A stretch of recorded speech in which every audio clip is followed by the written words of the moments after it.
عبداللہ بن حذافہ رضی اللہ تعالی عنہ ہے کہ جو ایک بار ایک جنگ میں رومیوں کے ہتھے چڑھ گئے، رومیوں نے آپ کو قید کر لیا اور بھی کچھ مسلمان قیدی ہو گئے تھے۔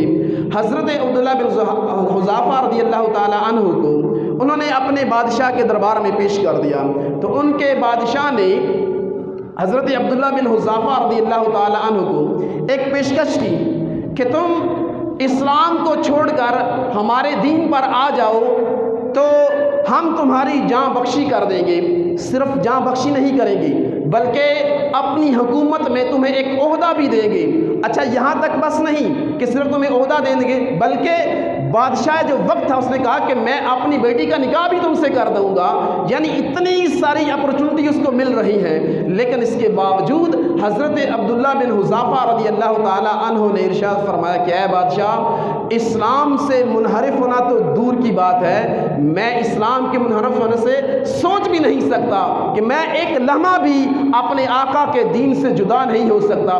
جس رب کی وحدانیت کو میں نے صدق دل کے ساتھ قبول کر لیا ہے، میں نے مان لیا ہے، اب میں اس صداقت سے پیچھے ہٹنے والا نہیں ہوں۔ اس پر بادشاہ غصے میں آ گیا، آگ بگولا ہو گیا۔ اس نے کہا کہ جانتے ہو کہ اس کی سزا کیا ہے؟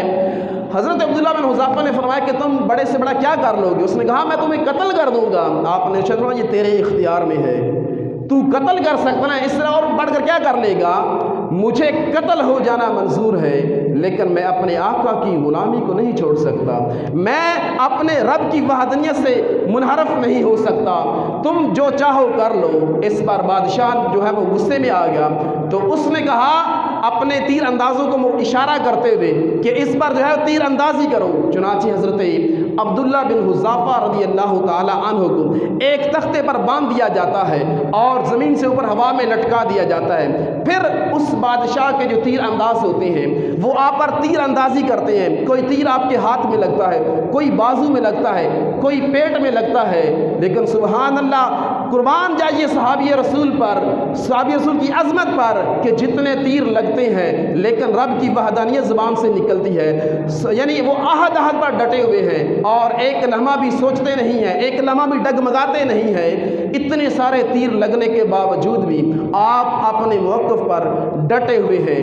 بادشاہ بہت حیران ہوا، اس نے کہا کہ یہ ایسے نہیں مانے گا، اس کو جو ہے وہ تختے سے اتار دیا جائے۔ چنانچہ اتنے تیر لگنے کے باوجود، پورا جسم لہو لہان ہونے کے باوجود آپ ڈٹے ہوئے ہیں، اور بادشاہ کی جرأت بھی دیکھو اور اس کی ہمت دیکھو کہ اس کے باوجود بھی وہ کوشش میں لگا ہوا ہے کہ ہو سکتا ہے یہ حربہ استعمال کر لیا جائے اور یہ ایمان کو چھوڑ دے، ہو سکتا ہے یہ حربہ استعمال کر لیا جائے یہ ایمان کو چھوڑ دے۔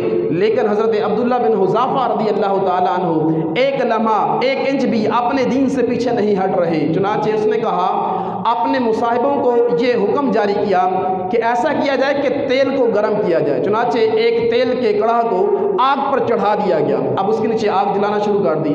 اب جب وہ تیل بہت زیادہ گرم ہو گیا تو اس کے گرم ہونے کے بعد حضرت عبداللہ بن حذافہ رضی اللہ تعالی عنہ کو اس تیل کے کڑاہ کے سامنے لایا جاتا ہے، اور آپ کی نگاہوں کے سامنے ایک اور مسلمان قیدی کو لایا گیا، اور اس مسلمان قیدی کو اٹھا کر اس کڑکتے ہوئے تیل کے اندر ڈال دیا گیا۔ لمحے کے اندر ہی وہ جو مسلمان قیدی تھا وہ اس تیل کے اندر جیسے ہی گرتا ہے اس کے ہڈیاں گوشت الگ ہو جاتا ہے، بھن جاتا ہے، اور آپ کو جو ہے وہ یہ دکھایا جاتا ہے منظر۔ اور پھر اس پر بادشاہ نے کہا کہ دیکھو، ہماری بات کو مان لو، وگرنہ تمہارے ساتھ بھی یہی سلوک ہوگا جو تمہارے ساتھی کے ساتھ ہم نے کیا ہے۔ اگر تم ہماری بات مان لو، اب بھی موقع ہے، مان لو، تو جتنی اپرچونٹی میں نے تمہیں دی ہیں، جتنی آفرز میں نے تمہیں دی ہیں، وہ سب دوبارہ میں دینے کے لیے تیار ہوں، لہٰذا تم ہمارے دین پر آ جاؤ اور اپنے دین کو چھوڑ دو۔ حضرت عبداللہ بن حذافہ اب بھی ڈٹے ہوئے ہیں، ارشاد فرمایا کہ تم میرے جسم کے ٹکڑے بھی کر دو، میں ایک لمحہ بھی اپنے دین کو چھوڑنے والا نہیں ہوں۔ اس پر وہ جو بادشاہ تھا وہ آگ بگولا ہو جاتا ہے اور وہ حکم دے دیتا ہے کہ آپ کو بھی اس تیل کے کڑاہ کے اندر ڈال دیا جائے۔ چنانچہ اس کڑاہ کے اندر آپ کو بھی ڈال دیا جاتا ہے، اور یوں آپ اپنی جو ہے جان کے نذرانے کے جو ہے وہ پیش کر دیتے ہیں۔ اچھا، جب یہ ڈالنے لگتے ہیں نا، تو چونکہ وہ آگ کا کڑاہ کافی گرم ہو چکا ہوتا ہے اور اس کے قریب تو جایا نہیں جاتا، لہٰذا انہوں نے کیا کیا کہ آپ کو ایک بڑی چادر میں ڈالا۔ جب چادر میں ڈالنا، اوپر اچھالنا تھا، اچھال کر اس کڑاہ کے اندر گرانا تھا۔ جب اس کے اندر گرانے لگے نا تو تو آپ کی آنکھوں سے آنسو رواں ہو گئے، رونے لگ گئے۔ تو بادشاہ سمجھا کہ شاید اب پگھل رہے ہیں، ہو سکتا ہے اب ہماری بات مان لیں۔ تو بادشاہ نے کہا کہ رک جاؤ۔ چنانچہ پھر حضرت عبداللہ بن حذافہ کو مخاطب کر کے اس نے کہا کہ کیا ڈر گئے ہو؟ کیا تمہیں میری آفرز قبول ہیں؟ تو حضرت عبداللہ بن حذافہ رضی اللہ تعالی عنہ نے ارشاد فرمایا کہ اے بادشاہ، میں موت کے ڈر سے نہیں رو رہا، بلکہ مجھے تو رونا اس بات پر آ رہا ہے اور میرے دل کی یہ تمنا ہے کہ یہ تو ایک جان ہے جس کو میں اللہ کے دین پر قربان کر رہا ہوں۔ اگر میرے جسم میں لاکھوں کروڑوں جانیں بھی ہوتی نا تو میں ایک ایک جان اللہ کے دین پر قربان کر دیتا، محمد مصطفیٰ کے نام پر اپنی تمام جانوں کو قربان کر دیتا۔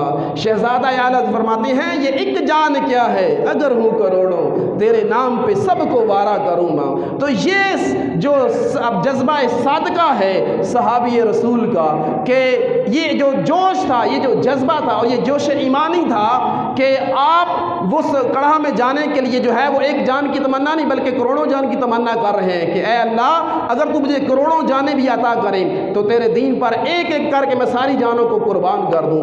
یہ جذبہ تھا عاشق رسول صحابی رسول حضرت عبداللہ بن حذافہ رضی اللہ تعالی عنہ کا۔ میرے آقا شاہ فرماتی ہیں نا کہ اصحابی کا نجوم، کہ میرے اصحاب ستاروں کی مانند ہیں، اور یہ اس میں کوئی شک نہیں ہے کہ میرے آقا کا ہر صحابی جو ہے وہ ستارے کی مانند ہے۔